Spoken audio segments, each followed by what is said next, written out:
Welcome, food travelers, to an episode here in Singapore.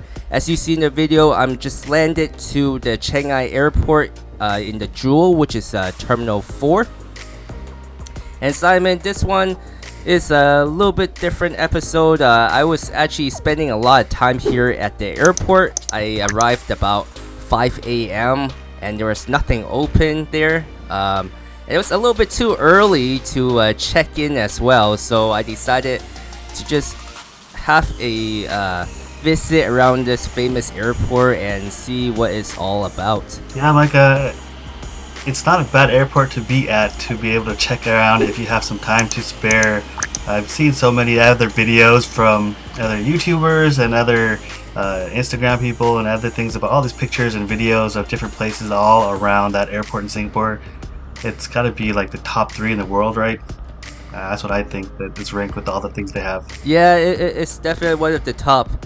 It's definitely one of the top airports in the world, and one of the most famous part of this airport is that vortex rainfall. It's supposed to be one of the largest, if not the tallest, indoor waterfall that's cascading down 7 stories into the center of the complex. And while I was there, it was actually not opened yet. The operation for the vortex is actually from Monday to Thursdays from 11 a.m. to 10 p.m. and with Fridays to Sunday from 10 a.m. to 10 p.m. So there was a lot more waiting for me than I had hoped, and I actually had just walked around the whole complex looking at the different type of plants that they offered. And when I was reading about the airport, there's something like 120 different type of plants covering something like 210,000 square foot of the complex of just different type of plants. And one thing that I found while I was waiting for the rainfall or the vortex to open and for restaurants to open was this vending machine with sugar cane. And the sugar cane was very easy to use. They take credit card, so you don't need to have change or local currency there, and it came out pretty warm and hot, and it actually tasted really good. And it does have like the lid is covered and it has straws, and you just walk around the mall drinking that. Yeah, it looked pretty good. You know, as you know, sugar cane is one of my favorite drinks, so I was really surprised to see kind of self-serve sugarcane juice, and I thought that was really cool. It's definitely something I would have gotten.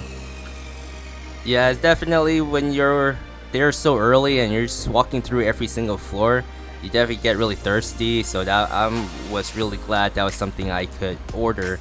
And when restaurants start opening, one of them I really wanted to try was this Cam's Rose. Cam's Rose is like a very famous barbecue place that I went to when I was in Hong Kong, and they were famous for their roast goose. So I was hoping that they would have had it here in Singapore. Unfortunately, roast goose was not available, and the closest thing that they had was the roast duck. Yeah, that's really unfortunate, because I remember, Micah, when we were on our visit to Hong Kong a long time ago, we did go to, and I'm not sure if it was Cam's, but we went to at least one Michelin star goose place, and that was absolutely delicious. I loved that goose, and it was definitely the best goose that I've had.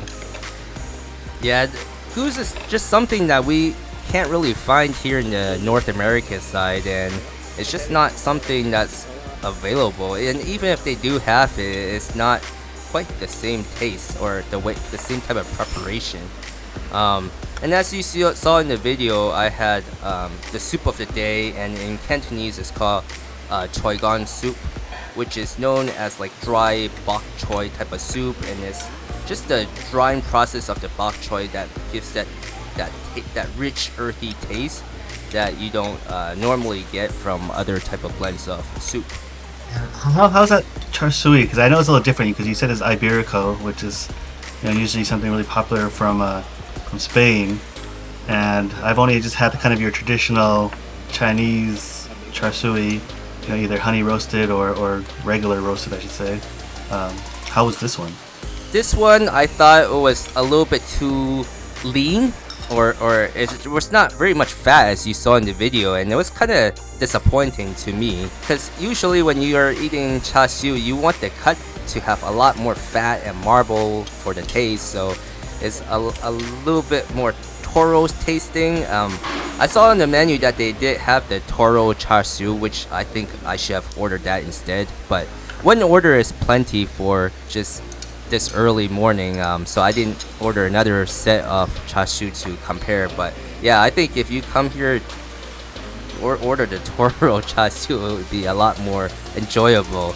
And as you see here in the video, this is the cam roast, and they prepared this one a little bit different. As you see in the video, there is the sauce surrounding the roast duck, and that's pretty much made from like the dripping from the roast duck, and it's really creamy, good gravy texture to it, kind of like, I think if you think of it like prime rib, when you're making it like a roast for prime rib and you're collecting the drippings for making the gravy, I think you could compare it to that.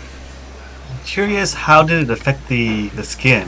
I think 'Cause I really enjoy crispiness of skin, especially for roast stuff. And that's one of the things that stuck out at the Goose Place over in Hong Kong, was just it melted in your mouth, but it was also crispy as you put it in, which was an amazing combination.